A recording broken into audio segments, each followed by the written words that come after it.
হাসিনাকে বাদ দিয়ে নয়া আওয়ামী লীগ গঠনের পরিকল্পনা বেশ এগিয়েছে। এদিকে আলোচনা সন্তোষজনক নয় বলেছেন মির্জা ফখরুল ইসলাম আলমগীর। এবং গৌরীপুর সাব রেজিস্ট্রি কার্যালয়ে ঘুষ আদায়ের প্রমাণ পেয়েছে দুদক। সর্বশেষ জানাবো, অচিরেই বিচার বিভাগের আলাদা সচিবালয় বাস্তবায়ন হবে, মন্তব্য করলেন প্রধান বিচারপতি। শুনছিলেন সংবাদ শিরোনাম। পুরো খবর জানতে ভিডিওটি শেষ পর্যন্ত দেখুন। সর্বশেষ খবর পেতে চ্যানেলটি সাবস্ক্রাইব করুন। এবারে জানিয়ে দেব বিস্তারিত। হাসিনাকে বাদ দিয়ে নয়া আওয়ামী লীগ গঠনের পরিকল্পনা বেশ এগিয়েছে।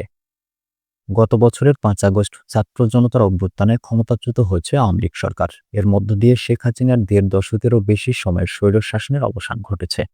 ক্ষমতাচ্যুতির পর আওয়ামী লীগ সভাপতি শেখ হাসিনা পালিয়ে গেছেন ভারতে। তার আগে পরে বিভিন্ন দেশে পালিয়েছেন আওয়ামী লীগের নেতাকর্মী ও মন্ত্রী এমপিরা। জনরোষে গদি হারানো আওয়ামী লীগ অভ্যুত্থানের ৮ মাস পেরুলেও ছন্নছাড়া। তাদের কিছু মন্ত্রী এমপি যুক্তরাষ্ট্র, যুক্তরাজ্য, কানাডার মতো উন্নত দেশে ভোগবিলাসে কাটালেও দেশে থেকে যাওয়া নেতাকর্মীদের দিন কাটছে আত্মগোপনে ও গ্রেপ্তার আতঙ্কে। এ নিয়ে খোদ আওয়ামী লীগেরই একটি অংশ ক্ষোভ প্রকাশ করছেন। এর মধ্যে অবশ্য বিদেশে নিরাপদে থাকা নেতা ও অ্যাক্টিভিস্টদের উস্কানিতে কিছু কর্মী সমর্থক ঝটিকা মিছিলের মাধ্যমে অস্তিত্ব জানান দেওয়ার চেষ্টা করছেন। কিন্তু দলটির গণহত্যায় অভিযুক্ত এমপি, মন্ত্রী ও নেতাকর্মীদের গ্রেপ্তার করে বিচারের আওতায় আনতে বদ্ধপরিকর সরকার।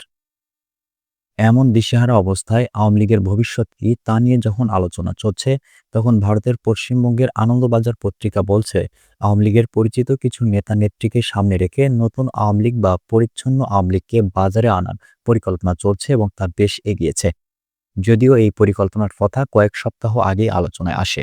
জুলাই বিপ্লবের নেতৃত্ব দেওয়া ছাত্রদের সদ্য গঠিত রাজনৈতিক দল এনসিপির নেতা হাসনাত আব্দুল্লাহ এ সংক্রান্ত একটি ফেসবুক পোস্ট দিলে তা দেশ জুড়ে আলোড়ন তৈরি করে। আলোচনা সন্তোষজনক নয় বললেন মির্জা ফখরুল ইসলাম আলমগীর।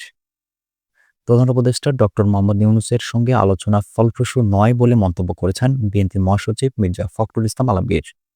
বুধবার দুপুরে রাষ্ট্রীয় অতিথি ভবন যমুনায় বৈঠক শেষে বের হয়ে সাংবাদিকদের এসব কথা বলেন তিনি বলেন, প্রধান উপদেষ্টার সঙ্গে বৈঠকে ডিসেম্বরের মধ্যে নির্বাচনের আশ্বাস না পাওয়ায় আলোচনা সন্তোষজনক নয়।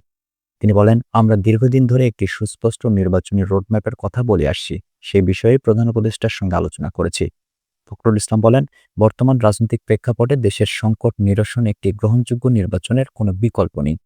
তিনি আরও বলেন, আমরা বিশ্বাস করি খুব দ্রুত একটি গ্রহণযোগ্য নির্বাচনের মাধ্যমে এই সমস্যার সমাধান করতে হবে। সরকারি উদ্যোগে গঠিত বিভিন্ন সংস্কার কমিশনের সঙ্গে বিএনপির সহযোগিতা অব্যাহত রয়েছে বলেও জানান তিনি। আমরা সংস্কার প্রস্তাবে মতামত দিয়েছি। আগামী কয়েকদিনের মধ্যে ঐকমত্য কমিশনের সঙ্গে বৈঠক রয়েছে, বলেন মির্জা ফখরুল। তিনি বলেন, যেসব বিষয়ে রাজনৈতিক দলগুলোর মধ্যে ঐকমত্য হবে আমরা তাতে একমত পোষণ করি। এরপর আমরা নির্বাচনের দিকে যেতে পারি। আর বাকি সংস্কারগুলো নির্বাচনের মাধ্যমে নির্বাচিত সরকার সম্পন্ন করবে। বাকি সংস্কারগুলো যারা নির্বাচিত হয়ে সরকারে আসবেন তারা সম্পন্ন করবেন। তিনি বলেন, প্রধান উপদেষ্টা নির্বাচনের কোনো সুনির্দিষ্ট ডেডলাইন আমাদের দেন নাই। প্রধান উপদেষ্টা বলেছেন, ডিসেম্বর থেকে জুনের মধ্যে নির্বাচন শেষ করতে চান। আলোচনায় সন্তুষ্ট কিনা সাংবাদিকদের প্রশ্নের জবাবে ফখরুল ইসলাম আলমগীর বলেছেন, আমরা একেবারেই সন্তুষ্ট নই। আমরা বলেছি, ডিসেম্বরের মধ্যে যদি নির্বাচন না হয় তাহলে দেশের যে রাজনৈতিক, অর্থনৈতিক এবং সামাজিক পরিস্থিতি আরও খারাপের দিকে যাবে। তখন নিয়ন্ত্রণ করা বেশ কঠিন হবে। গৌরীপুর সাব রেজিস্ট্রি কার্যালয়ে ঘুষ আদায়ের প্রমাণ পেয়েছে দুদক। দলিল রেজিস্ট্রেশন, তল্লাশি ও নকল সরবরাহে অতিরিক্ত অর্থ আদায়সহ নানা অনিয়ম, দুর্নীতির অভিযোগে ময়মনসিংহের গৌরীপুর সাব রেজিস্ট্রি কার্যালয়ে অভিযান চালিয়েছে দুর্নীতি দমন কমিশন দুদক। এ সময় সেবামূলক এই কার্যালয়টিতে সেবা গ্রহীতাদের কাছ থেকে ঘুষ গ্রহণ ও নকল সরবরাহে অতিরিক্ত অর্থ আদায়ের প্রমাণ পেয়েছেন দুদকের এনফোর্সমেন্ট টিমের কর্মকর্তারা। বুধবার বেলা ১১টা থেকে দুপুর ২টা পর্যন্ত দুদকের এনফোর্সমেন্ট টিম এই অভিযান পরিচালনা করে। ৩ সদস্য বিশিষ্ট টিমের অভিযানে নেতৃত্ব দেন দুদকের ময়মনসিংহ বিভাগীয় কার্যালয়ের সহকারী পরিচালক রাজু মোহাম্মদ সারোয়ার হোসেন। টিমের অন্য সদস্যরা হলেন উপসহকারী পরিচালক মোহাম্মদ শাহাদাত হোসেন এবং রেজওয়ান আহমেদ।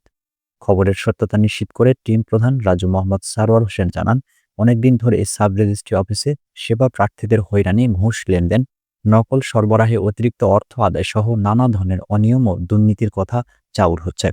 মূলত এসব অভিযোগের পরিপ্রেক্ষিতে আমরা সরেজমিনে অভিযান পরিচালনা করতে এসে সংশ্লিষ্ট অফিসের নিরাপত্তা কর্মী রসুল মিয়া এবং অফিস সহকারী শিউলির যোগ সদস্যের নকল সরবরাহে অতিরিক্ত অর্থ আদায়ের প্রমাণ হাতে নাতে পেয়েছি।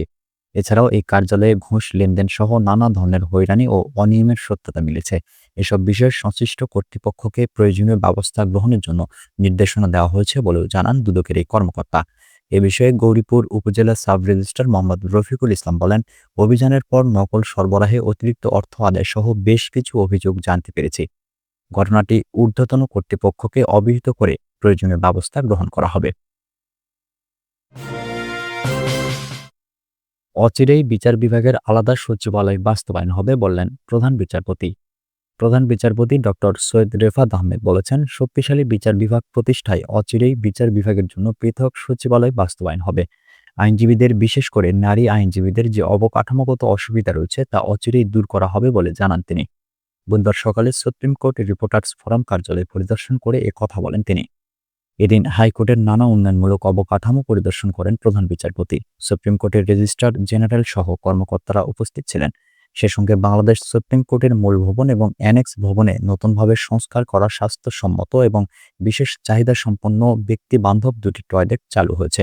প্রধান বিচারপতি তার ঘোষিত রোডম্যাপ বাস্তবায়নে সাংবাদিকদের ভূমিকায় প্রশংসা করেন।